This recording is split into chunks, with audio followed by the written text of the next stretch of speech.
I want to thank Nora Alter and Hayden Guest for their fantastic presentations this morning. It was really an absolute delight to listen to them and to see things in those films that I had not seen and spending so much time with them. So I really think it's a testament to Nora's scholarship, which was hugely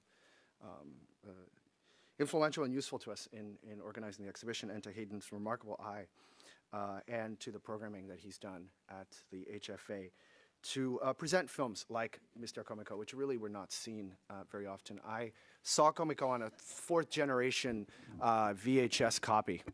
And what was quite interesting is that some people have remarked about this in the past, that you know the films very differently. You think you saw things that weren't there. Martha Rosler, who will be speaking later, mentioned not seeing the blinking or the opening of the eyes in La Jetée, and having arguments, vehement arguments about whether there was a film sequence in the film or not. And I, in fact, saw generated copies. What was interesting about them is that they were both the artifacts created in those films by the multiple copies were both degradation but also generosity. You were seeing a kind of generosity in the films of people making copies and copies and copies and sharing them with their friends, which is which is the way we got to see a lot of the work until people like Hayden programmed it. So I want to thank them very much for their wonderful presentations. And it's my pleasure to introduce the next three speakers this afternoon. But I also want to take a minute to just give you a brief background on the Wasserman Forum, and to thank Peter and Alberta Wasserman for their support and for being here with us last night and in fact today, this afternoon. So the annual Max Wasserman Forum on Contemporary Art was established in a memory of Max Wasserman, who was an MIT class of 1935, a founding member of the Council of the Arts here at MIT. And the forum was funded through the generosity of the late Gene Wasserman. And the impetus was to address critical issues in contemporary art and culture through the participation of renowned scholars, artists, and arts professionals, such as the one we have today. And it's really a pleasure to be back at MIT to participate in this conference. So I'll briefly introduce them in the order that I believe they're speaking, and correct me because I may be getting this wrong. Duncan Campbell, who I believe is first, is an artist and filmmaker who lives and works in Glasgow. We're very happy to have had a long-standing relationship with Duncan. We exhibited and acquired his extraordinary film, Bernadette, a few years ago. He is known for his film works that blend archive documentary material with fictional imaginary elements. His films have focused on often visionary protagonists, such as the car maker John DeLorean in Make It New John, or Irish political activist Bernadette Devlin in Bernadette from 2008, which we exhibited in 2009. And this year he presented his work, It for Others, which we have the chance to see here at MIT, at the Scottish Pavilion at the Venice Biennale. Martha Rosler is an artist whose work centers... I can't resist not finishing that sentence. Martha Rosler is an artist whose work centers on the public sphere and landscapes of everyday life, especially as they affect women. Using video photography, photomontage, performance, and collaborative actions, she addresses matters from housing.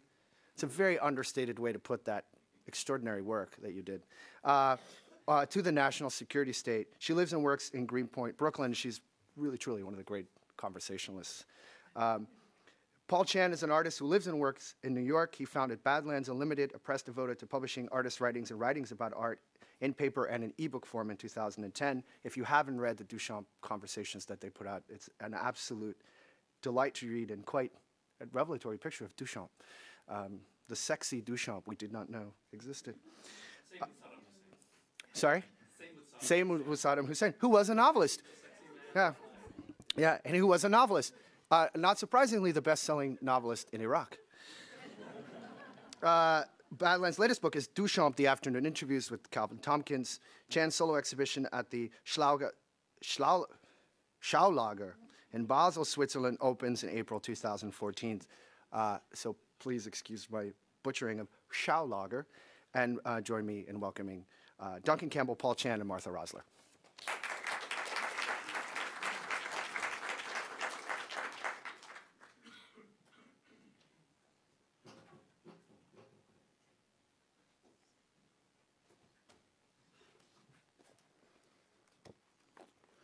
Good afternoon.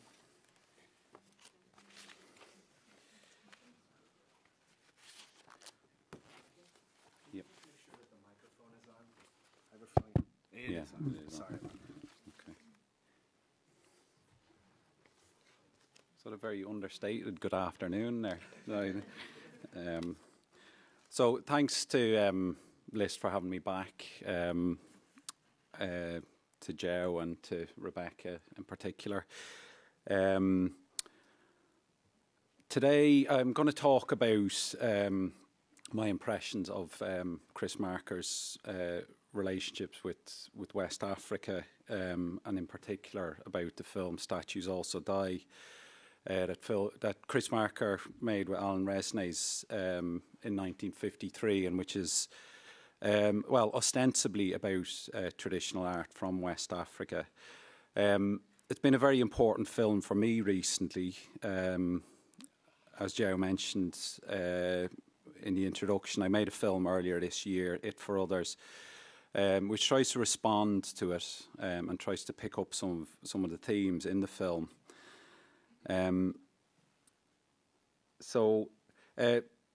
Actually, like Joe, I'm going to quote you a lot now, and Jean-Pierre were discussed yesterday in the discussion yesterday evening. I've always found that Chris Marker's film have an odd quality of time to them. So when I first watched Statues Also Die, I was really surprised by how current it felt. And for a film that's 60 years old, how it still got me in the gut.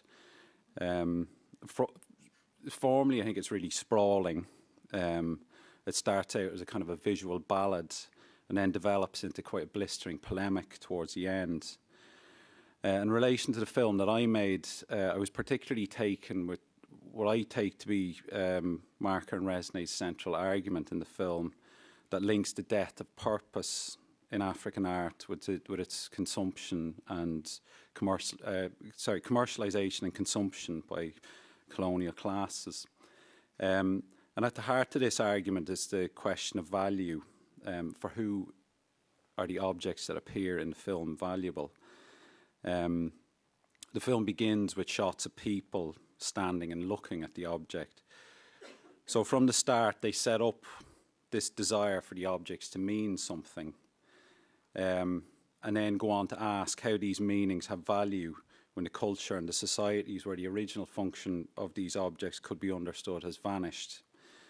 This vanishing had come about because of another clash of values, the fact that the whole colonial world was based on the belief on the part of the colonists that the societies that they were colonizing were completely lacking in values, and that their traditions, their art, their culture were all seen as an evidence of a fundamental poverty of spirit. So they start with quite a simple premise, and we end up with a kind of a clash of civilizations. So I'm going to show a clip from Statues Also Die now. There's one thing, version of it that exists on YouTube that has got subtitles, very bad subtitles. It's a bad translation and they're very badly paced. So unfortunately, there isn't one that I was able to get my hands on. But I'm going to show the clip and then I'll just read a translation of what it says after.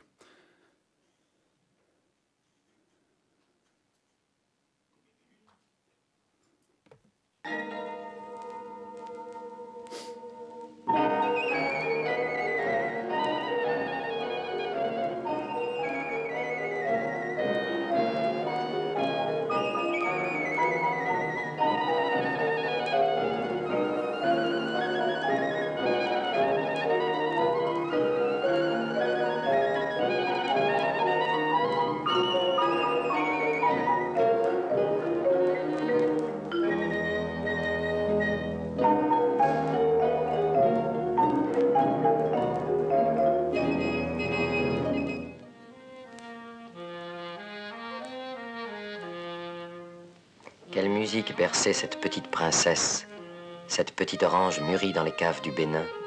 Quel culte présidait cette petite république de la nuit? Nous n'en savons rien. Ces grands empires sont les royaumes les plus morts de l'histoire. Contemporains de Saint-Louis, de Jeanne d'Arc, ils nous sont plus inconnus que Sumer et Babylone. Au siècle dernier, les flammes des conquérants ont fait de tout ce passé une énigme absolue. Noir sur noir, combat de nègres dans la nuit des temps, le naufrage nous a laissé seulement ces belles épaves striées que nous interrogeons. Mais si leur histoire est une énigme, leurs formes ne nous sont pas étrangères. Après les frises, les monstres, les Atrides casqués du Bénin, tous les vêtements de la Grèce sur un peuple d'insectes, voici ces Apollons d'Aïphée qui nous tiennent eux aussi un langage familier. Et c'est à juste titre que le noir y puise l'orgueil d'une civilisation aussi vieille que la nôtre. Nos ancêtres peuvent se regarder en face sans baisser leurs yeux vides.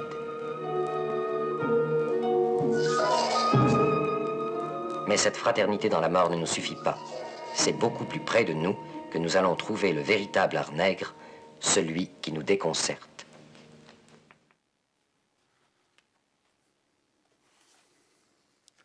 So the translation to that is, what music cradles this little princess? What orange ripened in the Benin cellars? What cult ruled this small republic of the night? We know nothing. The vast empires are the most dead kingdoms in history. Contemporaries of St. Louis, of Joan of Arc, they are less familiar to us than Sumeria and Babylon. In the last century, the conqueror's flames made a complete enigma out of all this history. Black on black, battle blacks in the dark of history. The destruction left us only these damaged relics. Though their history is an enigma, their forms are not foreign. After the friezes, the monsters, the helmeted Benin warriors, all the Grecian clothes worn by a race of insects. Here are the Apollos from Ife, who also speak to us a familiar language. The black is justly entitled to take pride in their civilization, which is as ancient as ours. Our and their ancestors can see themselves here without lowering their eyes. But this brotherhood of death is not enough for us. It is much closer that we will find the true African art, the art that confuses us. So I also wanted to show the clip. I think the music in the film is very important, and also the way they film the objects. There's a sort of I think there's a sort of an anxiety about both, isn't it? The music is kind of melodic, but it has a very kind of anxious undertone. And the way the objects aren't shot in a conventional sense, where they would just be static, and also I can never remember it's high key or low key lighting. I'm going to say high key against the black background, but animated in that, so they kind of emerge in and out of the darkness. So Marker and Resnays begin the film by insisting on the object's essential enigma, and it's from this enigma that they begin to open things out. They've been criticised by scholars on African art for oversimplifying this argument. The bronze plaques do shed some historical light on court life in Benin, for example, and also, for example, relations with the Portuguese. And there is some consensus about the chronology of it, and the skills, including the lost wax technique, are thought to have come from Ife. But I think the act of simplifying in a way, and I think they do simplify the argument, and the way they insist on the enigma in quite a stark way, allows them to look more clearly at what obsessions have been projected onto and attached to the objects. So first of all, they put themselves and us as viewers very clearly in the position of Westerners looking at African art. And in many ways, the film seems to be about this gaze, the desire to possess, the desire the desire to see without being seen, which is a position of great epistemic violence. Specifically, African art has a long history of being dismissed in the West as fetish, the receptacle of base desires and irrationality. One of the earliest encounters with the sculptures from Ife came in the form of an expedition led by a German explorer, Leo Forbenius, who was so amazed by the sophistication of the work that he came across that he couldn't conceive that it was possibly of African origin, and instead theorized that it was evidence of the lost city of Atlantis. And then beginning with the encounter between European modern art and African art, you have what seems like a complete reversal of the early racist attitudes, where now a kind of hyperbolic admiration for African art pervades. But the great disconnect in this admiration is that vast quantities of traditional African art are still housed in Western museums, who assert effective patrimony over it by claiming to be the only places capable of preserving and of showing and of putting traditional African art in context among other cultures. And to add insult to injury, the final twist of the knife is that in spite of the vast majority of it being looted in the first place, that the museums also assert copyright claims over the work. So behind all the admiration, there is still a process of recognition by assimilation that's happening, an attempt to draw some domestic comfort for the West by keeping its values, ways of seeing, categorizing, understanding as the universal standard. And just alluded to in the end of that translation, as the film goes on to talk about what Marker and Resnais refer to as the art of wood, that comes from a tribal or agricultural societies in West Africa.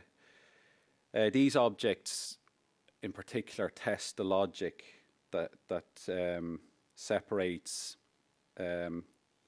practical and beautiful objects into different categories. And the problems of making sense of these objects are quite profound. Firstly, and in general, in terms of the way of life, in terms of culture and traditions, they come largely from peasant societies, which were fairly comprehensively decimated by colonization. On top of that, you have the great chauvinism towards indigenous forms of memory that might have given some sense of this culture. And the objection really to that is that it comes from an oral tradition. And even though in many cases narrators, the role of the narrator is a profession, and in many cases undergo a long apprenticeship, their testimony is seen as fundamentally unreliable because it's not written down.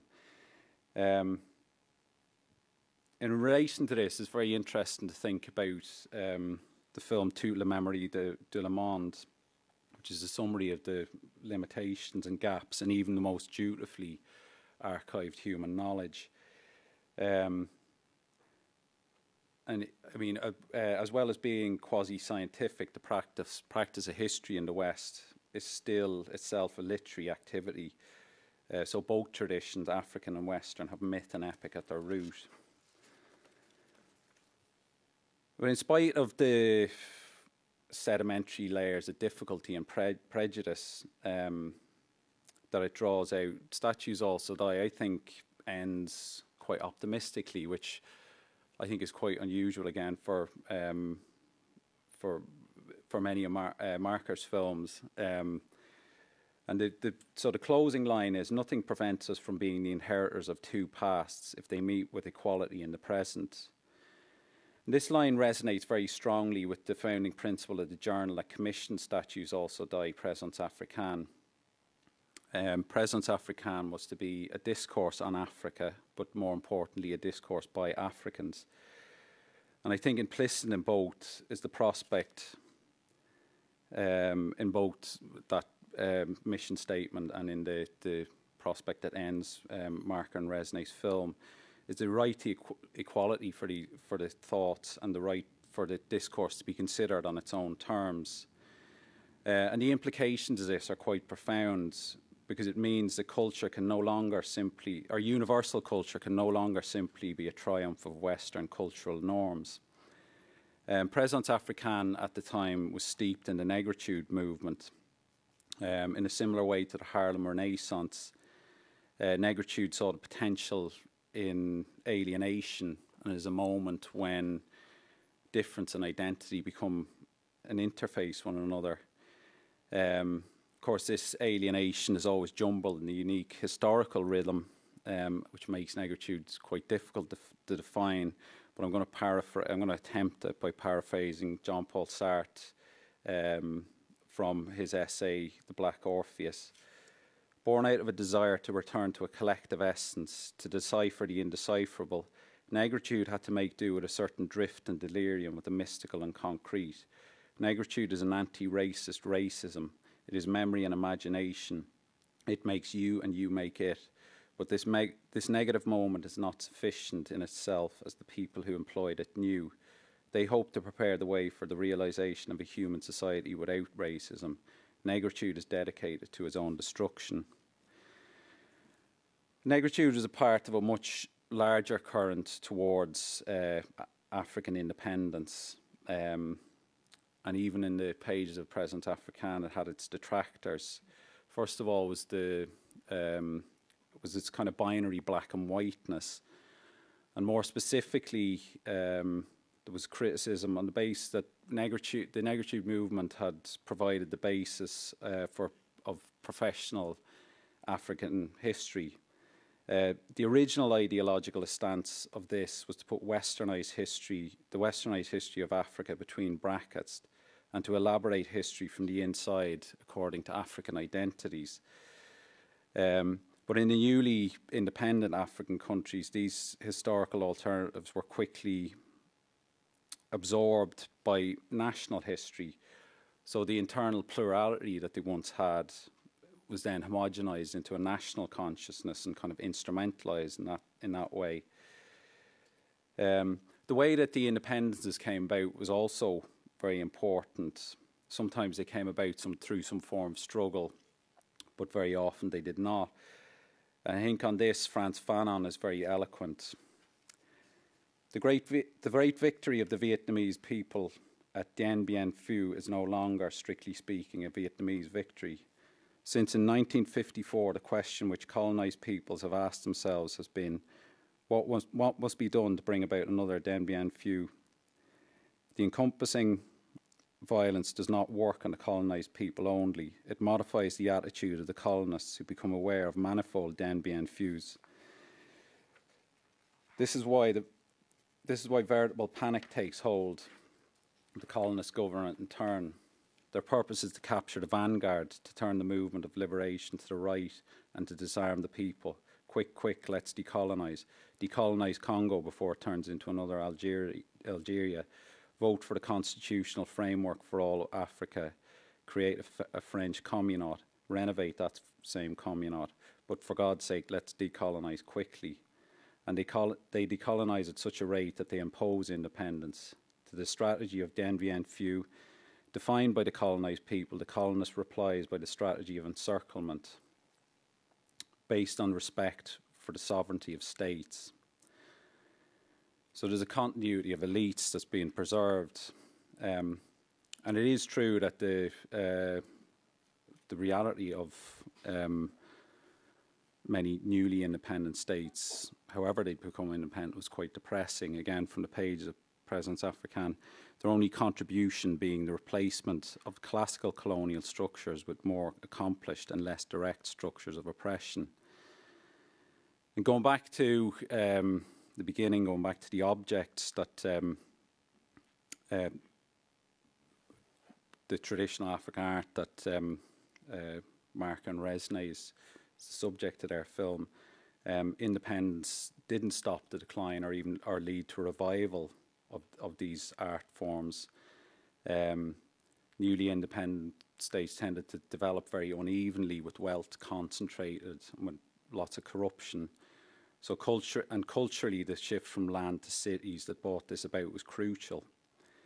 As Parolin Hontanji puts it, cities, the favourite place of the bourgeoisie, of consumer society, of foreign investment and urban immigration, that are synonymous with economic crisis, dependency, cultural impoverishment, that caused the Africa of villages, the customs, the peasant culture, the infinite diversity of languages and art to disappear. So I'm going to show a clip from Sans Soleil, which is Chris Marker returning to some of the politics of West Africa.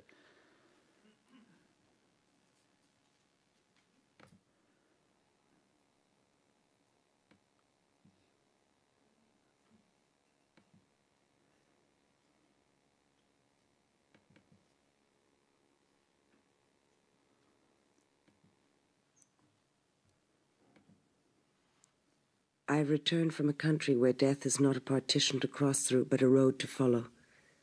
The great ancestor of the Bijago archipelago has described for us the itinerary of the dead and how they move from island to island according to a rigorous protocol until they come to the last beach, where they wait for the ship that will take them to the other world. If by accident one should meet them, it is above all imperative not to recognize them. The Bijagos are part of Guinea-Bissau. In an old film clip, Amilcar Cabral waves a gesture of goodbye to the shore. He's right, he'll never see it again. Luis Cabral made the same gesture 15 years later, on the canoe that was bringing us back. Guinea has by that time become a nation, and Luis is its president. All those who remember the war remember him. He's the half-brother of Amilcar, born as he was of mixed Guinean and Cape Verdean blood, and like him a founding member of an unusual party, the PAIGC, which by uniting the two colonized countries in a single movement of struggle wishes to be the forerunner of a federation of the two states. I have listened to the stories of former guerrilla fighters who had fought in conditions so inhuman that they pitied the Portuguese soldiers for having to bear what they themselves suffered. That I heard, and many more things that make one ashamed for having used lightly, even if inadvertently, the word guerrilla to describe a certain breed of filmmaking. A word that at the time was linked to many theoretical debates and also to bloody defeats on the ground. Amilcar Cabral was the only one to lead a victorious guerrilla war, and not only in terms of military conquests. He knew his people, he had studied them for a long time, and he wanted every liberated region to be also the precursor of a different kind of society. The socialist countries send weapons to arm the fighters. The social democracies fill the people's stores. May the extreme left forgive history, but if the guerrillas are like fish in water, it's a bit thanks to Sweden. Amilcar was not afraid of ambiguities. He knew the traps. He wrote, "It's as though we were at the edge of a great river full of waves and storms, with people who are trying to cross it and drown, but they have no other way out. They must get to the other side."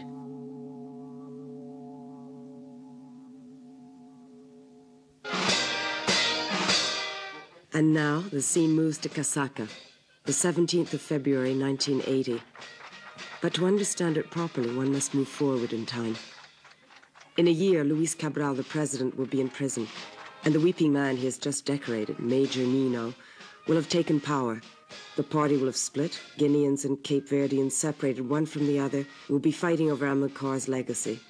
We will learn that behind this ceremony of promotions, which in the eyes of visitors perpetuated the brotherhood of the struggle, there lay a pit of post-victory bitterness, and that Nino's tears did not express an ex-warrior's emotion, but the wounded pride of a hero who felt he had not been raised high enough above the others. That's the way the breakers recede. And so predictably that one has to believe in a kind of amnesia of the future that history distributes through mercy or calculation to those whom it recruits. Amilcar murdered by members of his own party. The liberated areas fallen under the yoke of bloody, petty tyrants, liquidated in their turn by a central power to whose stability everyone paid homage until the military coup. That's how history advances, plugging its memory as one plugs one's ears.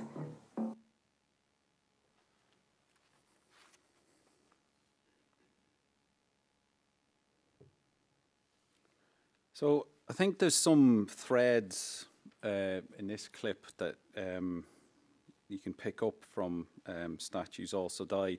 I think, first of all, the Amilcar Cabral and the PAIGC, the fact that they represented a kind of a miniature version of the Pan-Africanism that was championed by Présence Africaine.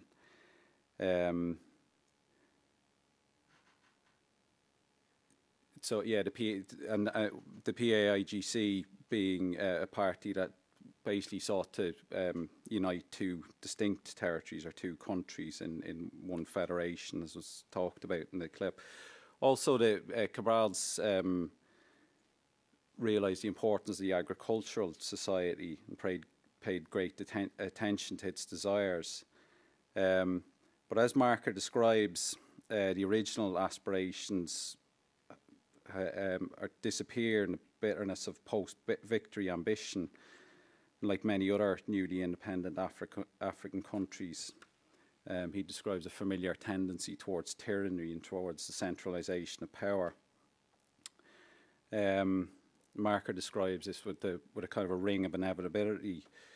But for all of that, I don't think that it's irretrievably cynical. So from the optimistic promise that end statues also die to more kind of depressing assessment of the PAIGC, Marker seems to me to have simply changed his mind. This is something that Jean-Pierre talked about yesterday. And he's remarkably unsentimental about this. I've always had the feeling that these moments represent a snapshot in an expanding thought process, rather than being final words on whatever the matter happens to be.